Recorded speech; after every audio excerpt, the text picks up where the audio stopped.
The Second World War came, so we had to stop building. You can see the top of the cathedral over to the right. Down in Liverpool was Paddy's Week round the campus launch pad on the amazing for any one of them three. People come right up to the edge of the road, heavily influenced by the Egyptians. That's because two apartments too just been opened up, something very fashionable to have anything to do with the Egyptian design that you can own, hence the minimum of the rent. That's the only part you pay to go in and to buy the plants. The rest of the cathedral is free. You just pay £5 to get the crypt. And then coming up on the left is Britain's first red brick university. So if you ever heard the term, my child goes to a red brick university, that's Britain's first one. Designed by Alfred Waterhouse, unveiled by Queen Victoria. She wasn't very impressed. She said, do you know what, it looks a little bit like an abattoir. So the poor guy was forever known for the rest of his life as Waterhouse Slaughterhouse because of the red brick design. He did the Natural History Museum in London. He did lots of the Prudential Insurance buildings. So if you see a really ornate red brick building, it's usually Alfred Waterhouse. He was a prolific designer. He also did that big building opposite St George's Hall, which is now a Radisson Red. I'm getting on to cover, Carl. Getting on to cover. So you see a really ornate, normally red brick building is usually an Alfred Waterhouse. This is now the Victoria Gallery and Museum. Got a great exhibition in there on the history of false teeth. The history of nasty gnashes. Really, really interesting. It's really interesting. We imported 50 barrels from the American Civil War. 50 barrels of teeth. Teeth, whose job was that to go out into the battlefields and rip the teeth out of dead soldiers? 50 barrels. Didn't they? Floor to ceiling Victorian tiles. If you've never been in that building, that's a hidden gem in Liverpool. It's absolutely gobsmacking on the inside. It is floor to ceiling Victorian tiles, even the staircase, all Victorian tiles. So this area is known as the Knowledge Quarter. It's all part of the university, so it's known as the Knowledge Quarter. We're coming up to bus stop number 6.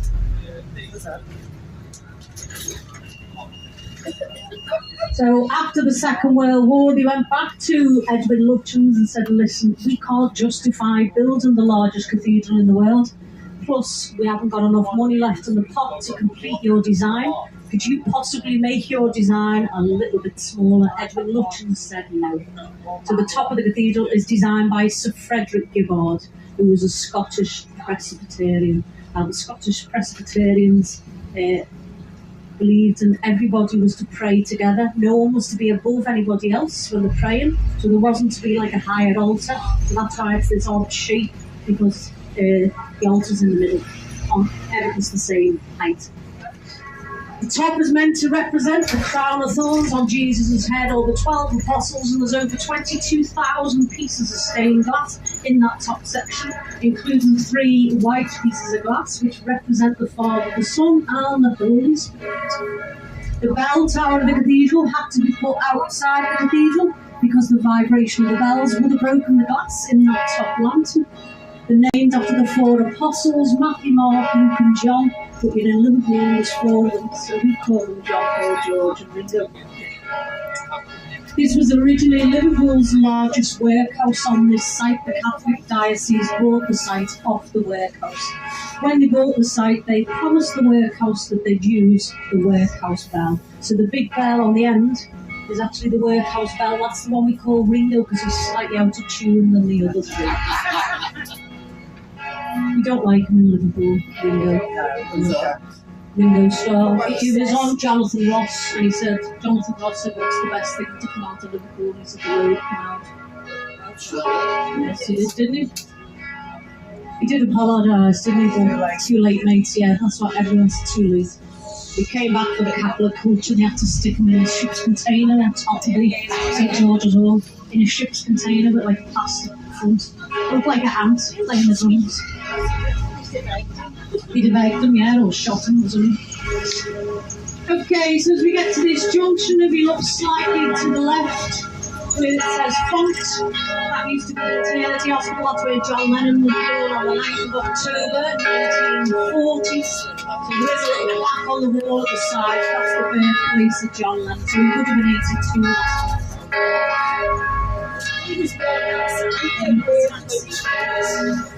Over to the right, you can see the bell tower and the cathedral there. As I said, the rest of it's free to go in, just pay to go in the crypt. We've got the Everyman Theatre on our left. It's where Willie Russell, Anne Breezdale, Julie Walters, Pete Postlethwaite first performed and put on their plays. Bus stop number 7 is just coming up on the left. You've got the Philharmonic dining rooms coming up on the right. It's a grade 1 listed pub. It's got a grade 1 listed gents toilets. Ladies' toilets are bog standard. Gents' toilets are pink, Connemara marble. They're worth over £1 million. You can go in, ladies. They do let ladies into the gents. You just go in, speak to the bar staff. The bar staff will go in and check there's no men in there, and then you are allowed to take photographs of the urinals. Call the Philharmonic dining rooms just to give them what the Temperance League to know as an Edwardian gin palace. This guy here to the left of us, Hugh Stolbrown, he's one of the founder members of the Temperance League. He'd be spinning in his grave if he knew where that statue had been put, right in front of his worst nightmare. He actually found that statue in the stables. He was a little bit like Jesus, but they put him right in front of the very thing he tried to get shut down. Liverpool Philharmonic Orchestra on the left. Third oldest in the world, 177 years old. Just inside the doors of the Phil is a plaque commemorating the musicians that died on the Titanic as the commissions from the Liverpool Phil. Coming up on the left, you've got Faulkner Street. Films such as Batman, Sherlock Holmes, Peaky Blinders, Ripper Street, Homer's Advert, House Through Time, all filmed in Faulkner Street on our left. Over on the right, you've got a case study by John King on the pavement. Again, on the right, there's a building with 4 sandstone columns. That was the old school George Harrison, Paul McCartney went to. Paul McCartney came back to the city and put £1 million into that school, so it's now Liverpool Institute for Performing Arts. On the right again, this used to be the art school, and it's where John Lennon met his first wife, Cynthia Powell. She was a student in the art school. He had his first place with Stuart Sutcliffe just through those black gates in Gambia Terrace.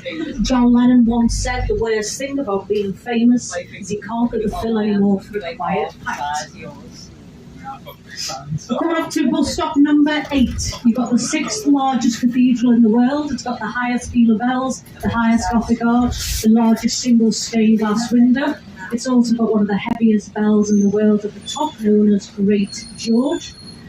Designed by a 22-year-old called Giles Gilbert Scott, who's also responsible for designing the red telephone box. So if you go into the cathedral, his smallest design is inside his largest design. There is a red telephone box inside the cathedral.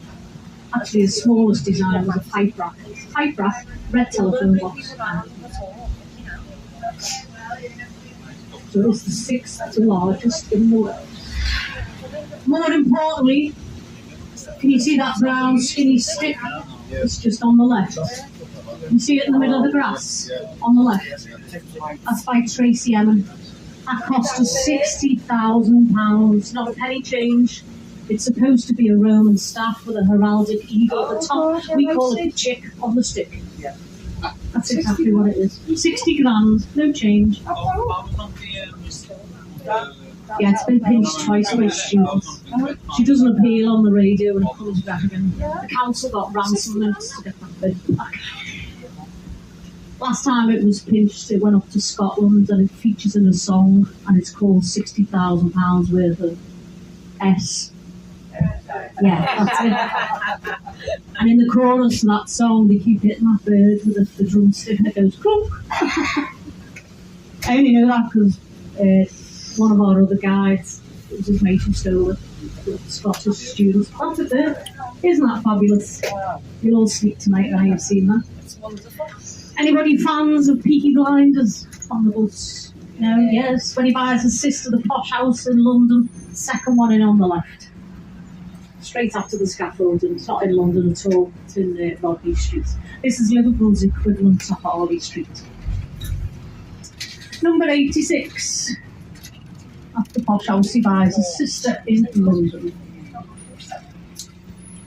Door number 59 on the right behind the scaffolding is now owned by the National Trust, once owned by Edward Sharma Hardman. He was a famous photographer, kept in the 1950s style. Door number 62 on the left by the red pillar box, 4 times Prime Minister William Gladstone, born in number 62. Author of The Cruel Sea, Nicholas Montserrat, he was born in number 11 Rodney Street. Brian Epstein, the Beatles manager, he was born in number 4 Rodney Street. And this house on the corner on the left, once owned by Henry Booth, who did the world's first commercial passenger railway system. Around about the time we bought that house, was around about the same time they introduced window tax. He wrote to the government and said it was tantamount of daylight robbery. Look how many windows he's bricked up on that house to avoid the tax. He wrote to the government and said it was tantamount of daylight robbery. On the left, you've got St. Luke's Church, known as the Bombed Out Church. You've got hit during the May Blitz of 1941 by an incendiary device, which is said to have gone straight through the roof of the church. Now, Liverpool was heavily bombed, and so the fire brigade had to take priority on what was the most threat to human life, what was the most threat to other buildings. Because this church is in its own grounds, it wasn't a threat to either. After the Second World War, they asked the people of Liverpool to be wanting to rebuild the church, and it was voted no. So bus stop number 9 is just on the left. Coming into Chinatown, you look at your street sign on the left, you go from English to English and Chinese, and your street lamps are turned into Chinese lanterns. Liverpool's got the oldest Chinese community in Europe, and that's because of the shipping links, mainly the Blue Funnel shipping line. We are twinned with Shanghai, and so the people of Shanghai donated the largest Chinese arch outside of mainland China. It's coming up on the right. Donated in the year 2000, which is the year of the dragon. There are 200 dragons on the arch, 188 of them are said to be male, and 12 pregnant females, which is said to bring prosperity, good fortune, good luck and good health. They sent it over to the city flat packed. They sent their own builders and their own engineers over to put that arch together. They said if the Scousers build it, there'll be 3 screws and 2 dragons left over. The sign in the middle, I can read Chinese, it says, mind your head. On the left, you can see the tower in the Anglican. That's the only part you pay to go up. It's 2 lifts and 108 steps. So don't be fooled by the 2 lifts, won't get you to the top. 2 lifts and then 108 curly steps. On a clear day, you can see Blackpool Tower from the top, which is 64 miles away. You can also see Iceland, not the country, the shop of Birkenhead. Over on the right, you've got the wedding house. It's the old North and South Wales Bank, just to the right. Big mural on the side of a secretary bird by John Culshaw. But we're going to head down the side of the Baltic Quarter. This is kind of the Camden area in Liverpool. You've got lots of trendy bars, lots of street food, farmers markets, antiques, vintage, the weird and the wonderful. So if you're looking for the weird and the wonderful, you'll probably find it in the Baltic Quarter. That's a shop, isn't it? So we're going to turn right at the next set of lights. Had we gone straight ahead, that would take you over into Toxteth and the Dingles. So that's where Ringo comes from. It's also where Jerry Morrison comes from, Billy Fury, Arthur Askey, Jean Alexander, who played Hilda Ogden, Kim Cattrall, Sex and the City, and the real thing, Chris and Eddie and Luke, straight through them lights. So if you're going to do a Beatles tour, you want to go out to Penny Lane, Strawberry Fields, that's that side of the city.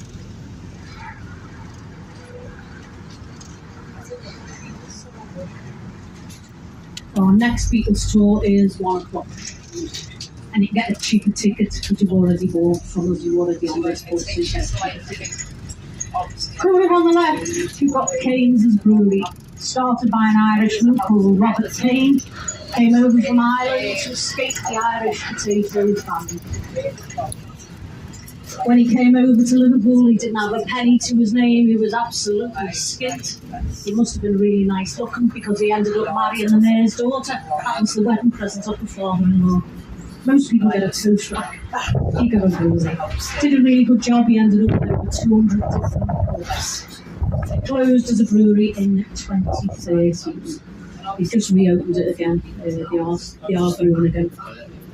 Yes, there's lots of watering holes in there for something. You've got the Peaky Blinders bar, the Black Pearl, the Yellow Submarine that was used in Four in a Bed. That's now a bar in there. That was actually a prop out of the film The Hunt for Red October with Sean Connery.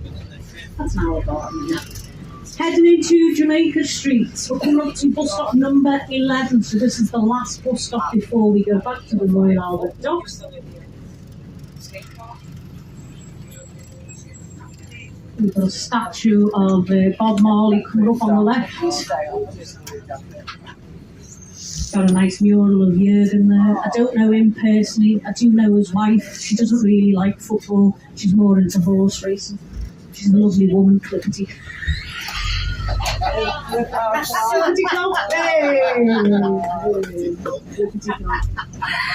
Over on the right, you've got the Liverbird wings. You just jump between those two wings and get your photograph taken. Camilla Parker Bowles jumped out of her car and had her photograph taken there, so it's good enough for Camilla.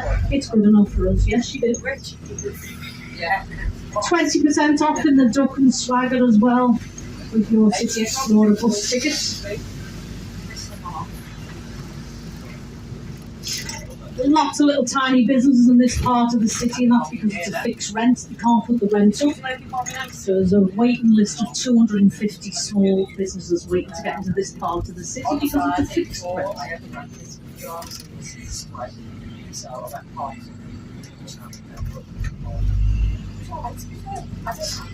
So right at the start of the tour, I told you about the 60 different interconnecting docks along the 7-mile stretch. We had dockers and sailors from across the world. We had lots of Norwegians and Scandinavians. They deemed it necessary to have their own place of worship. So coming up on the left of us is the Gustav Adolf Krike, which is a Scandinavian church, still used to this day as a community centre. And the Norwegian sailors brought a dish over to the city on the ships, and it was called Labskaus. We kind of ate this stuff by the bucket loads. So the Norwegian sailors would point at us and say, "You're eating so much of that stuff, you're beginning to look like it's." That's where we get our nickname from the Norwegian sailors. It was traditionally a lamb stew. A lot of people cheat and use beef that's a little bit cheaper. So that's where we get our nickname from, off the Norwegian sailors. So you're not like in a relationship or... Blind scouts with no reason at all. Blind scouts, that's the vegetarian option. No veggie before we do it, wouldn't it? I used to have to make my son take the meat out. Oh, did you? No, it wasn't veggie, just didn't like the meat. Just didn't like the meat, but he liked Just everything take all the else. meat out. You give it the gives it the flavour, doesn't it? Yeah. And then I'm standing there like... Tell me, see, you have stories. So, yeah, but Aye. I actually deal with them. Did you? Yeah. Yes, sure. I I know that, sure. had strawberries last week. But, see, that was it. So you fed your mates stories and bits and ties. thanks. Over on the right, you've got our last monument. It's called the Great Escape. It's symbolic of the ending of the slave trade.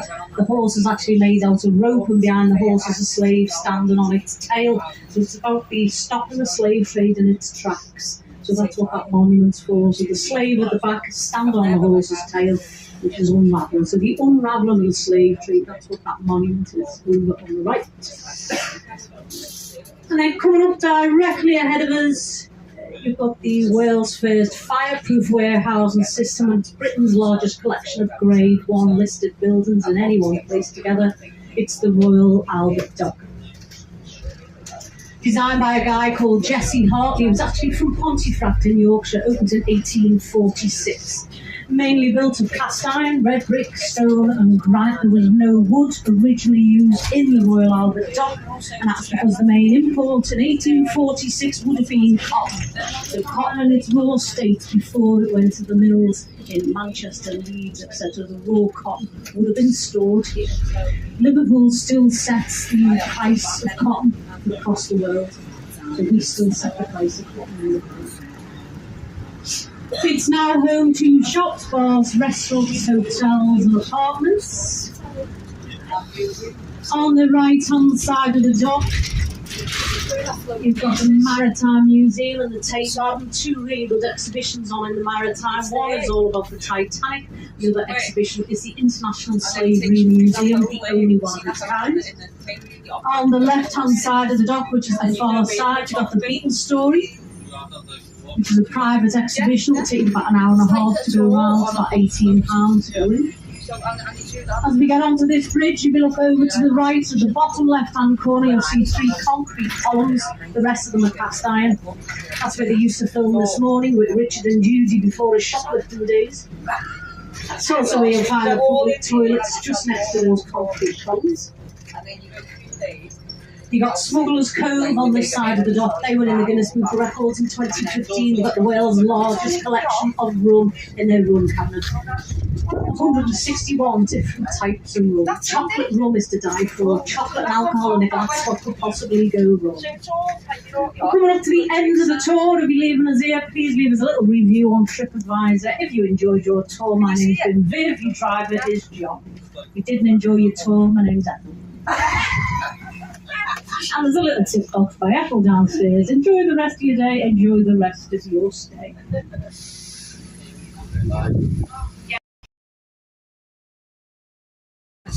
Just once or twice. Yeah. Thank you.